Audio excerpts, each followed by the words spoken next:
धूर्त साहूकार और चालाक लड़की। बात बहुत समय पहले की है। एक किसान को अपनी बुरी आर्थिक स्थिति से हार मानकर गांव के ही एक साहूकार से कर्ज लेना पड़ा, लेकिन काफी वक्त बीत जाने पर भी वह साहूकार का ऋण नहीं चुका पाया। गांव का वह साहूकार बूढ़ा और देखने में बदसूरत था। उसके अनुचित स्वभाव के कारण गांव में उसे कोई पसंद नहीं करता था। किसान के परिवार में उसके और उसकी एक बेटी के सिवा और कोई नहीं था। उसकी लड़की बहुत ही सुंदर और अच्छे स्वभाव की थी। किसान ने उसे बड़े ही लाड़ प्यार से पाला था। वह अपने पिता के साथ ही खेतों में काम करती, पर एक दिन उस बूढ़े साहूकार की नजर उसकी खूबसूरत लड़की पर पड़ी और वह उस पर मोहित हो गया। वह मन ही मन उससे विवाह करने की सोचने लगा, लेकिन उसे पता था कि किसान अपनी लड़की का विवाह उससे कभी नहीं करेगा और उसे यह भी मालूम था कि किसान इस समय ऐसी स्थिति में नहीं है कि उसका कर्ज चुकता कर सके। इन सारी बातों को मन में रख वह स्वयं ही एक दिन किसान के खेत की ओर जाने वाले रास्ते पर जा पहुंचा। रास्ता छोटे छोटे कंकड़ पत्थरों और रोड़ियों से भरा पड़ा था। वह किसान और उसकी बेटी दोनों वहीं पर थे।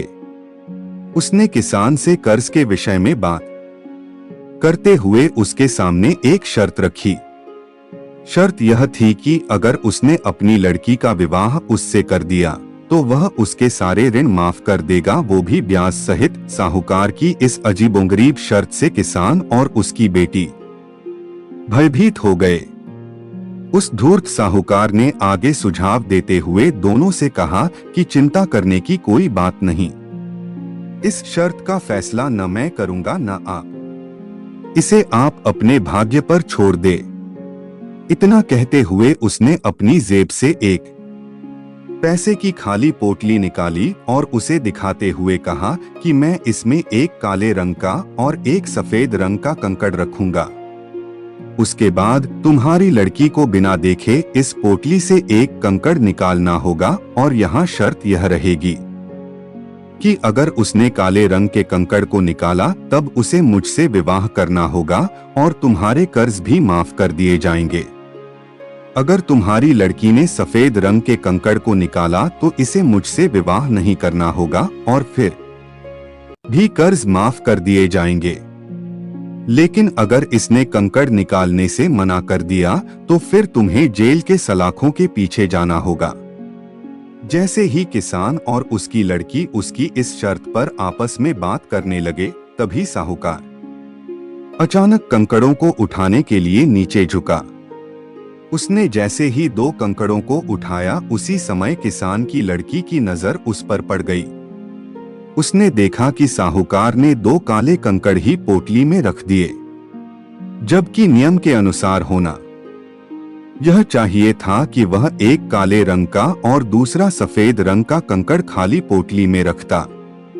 खैर, उसके बाद साहूकार ने लड़की को पोटली से एक कंकड़ निकालने के लिए कहा। किसान की लड़की ने साहूकार के कहे अनुसार ही पोटली से एक कंकड़ निकाला और उसे बिना देखे हुए जानबूझकर कंकड़ पत्थरों से भरे रास्ते पर धीरे से उछाल दिया, जिससे जल्द ही वह काले रंग का कंकड़ भी अन्य कंकड़ों में मिल गया।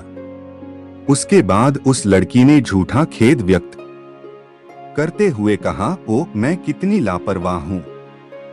साहूकार इस बात ले लड़की पर थोड़ा क्रोधित हुआ, लेकिन फिर उस लड़की ने मामला संभालते हुए आगे कहा कि चिंता न करे, अगर आप पोटली खोलकर देखें कि उसमें कौन से रंग का कंकड़ बचा हुआ है तो यह साफ हो जाएगा कि मैंने कौन सा कंकड़ निकाला था, काला या सफेद।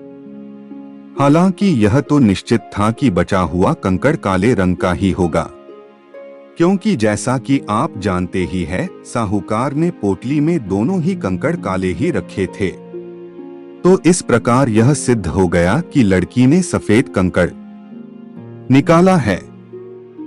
अब साहूकार चाह कर भी अपनी बेईमानी और धूर्तता को प्रकट नहीं कर सकता था।